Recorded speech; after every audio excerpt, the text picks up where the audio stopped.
Well, hi, everyone. This is Carmen Vertullo with your Fastener Training Minute, coming to you from the Fastener Training Institute and AIM Testing Laboratory in beautiful El Cajon, California.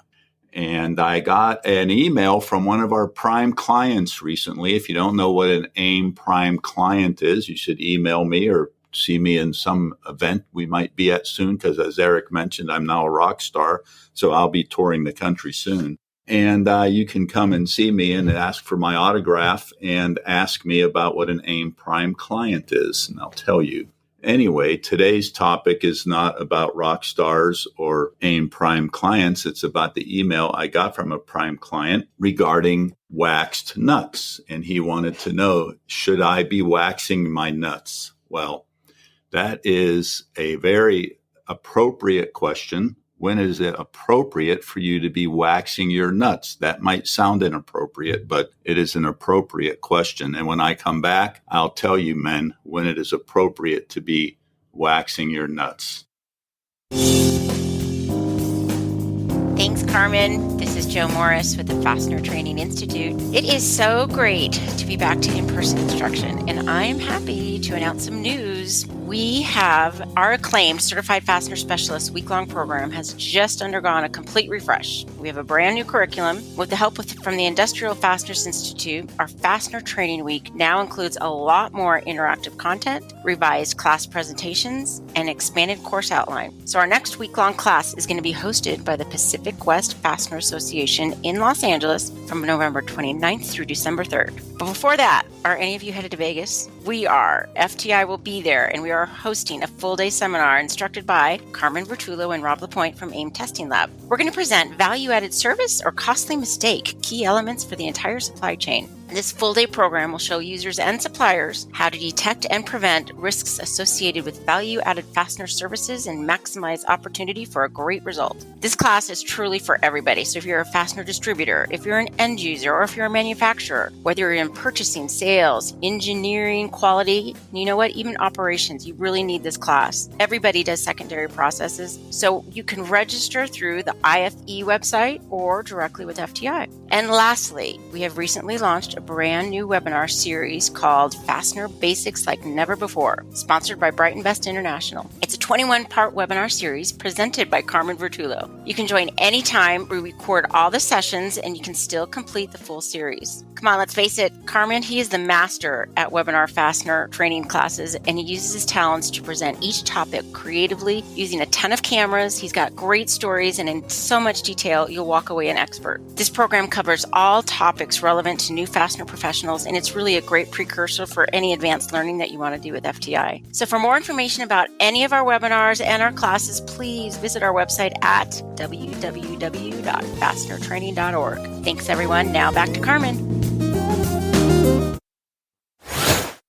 Quality products, quality service, quality customers. That's 3Q Inc., a fastener distributor unlike any you've worked with before. With its unique remote managed inventory stocking programs, wide array of secondary service offerings, and wholly owned cold forming capability, 3Q Inc. has been supporting fastener distributors since 2008. 3Q offers a wide range of 100% American-made fasteners, including 100% made in USA domestic lock washers, clevis pins and bolts, special ITW screw products, Tap-R, Boss Screw, TL stud, and grip tied inserts. Sems lock washer products, split lock washers, tooth lock washers, and square cone, as well as specialty and imported parts. Give 3Q a call today to discuss your needs and experience 3Q quality for yourself. 3Q Inc. www.3q-inc.com.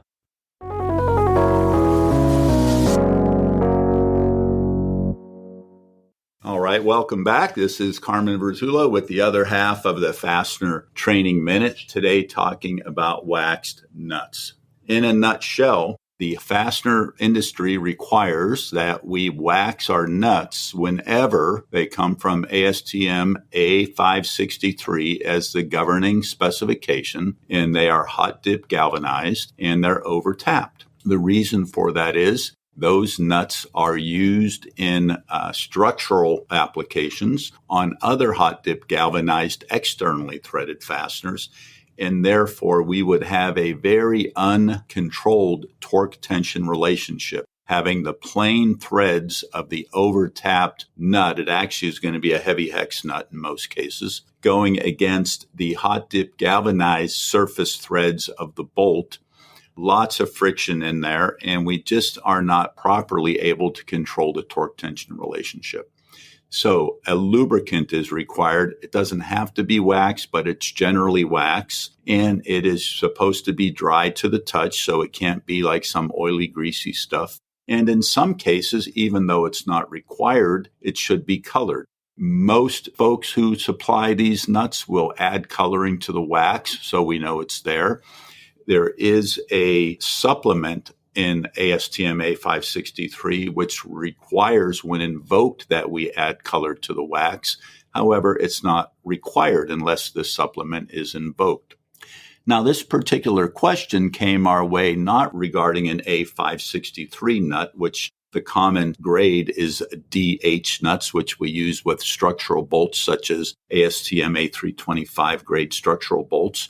But this question had to do with 2H heavy hex nuts, which come from ASTM A194. A194 is not a structural bolt standard. It's a standard that covers fastening nuts in particular for high pressure, high temperature applications. And interestingly enough, it actually prohibits us to be coating these nuts with hot dip galvanizing or anything else unless the user specifically requests it. It turns out that in ASTM A563, we are allowed to substitute our DH nut with any other nut that has the same strength, that is proof load and hardness. And it turns out that in ASTM A194, the 2H nut is a perfect substitute for the A563 DH nut, and it's actually a very common nut, so it often is substituted. Of course, if we're going to over-tap it, galvanize it, hot dip galvanize it, and over-tap it, and wanting it to meet the requirements of the A563 DH nut, we would then also be required to add the wax. That's what the standard says. So in a nutshell again, all of our hot dip galvanized high strength nuts, whether they are DH or 2H, must be waxed. It doesn't matter if they're 1.5 inches or lower, which is where our structural bolts come from. It doesn't matter if they're coarse thread or 8-pitch thread. You're virtually never going to see a fine thread hot dip galvanized product. If anyone has seen one, let me know, but it could be 8-pitch, it could be coarse thread. Those nuts which are hot dip galvanized and over tap need to be waxed. So men, women, wax your nuts appropriately. I hope you learned something. This has been Carmen Vertullo with your Fastener Training Minute. Thanks for listening.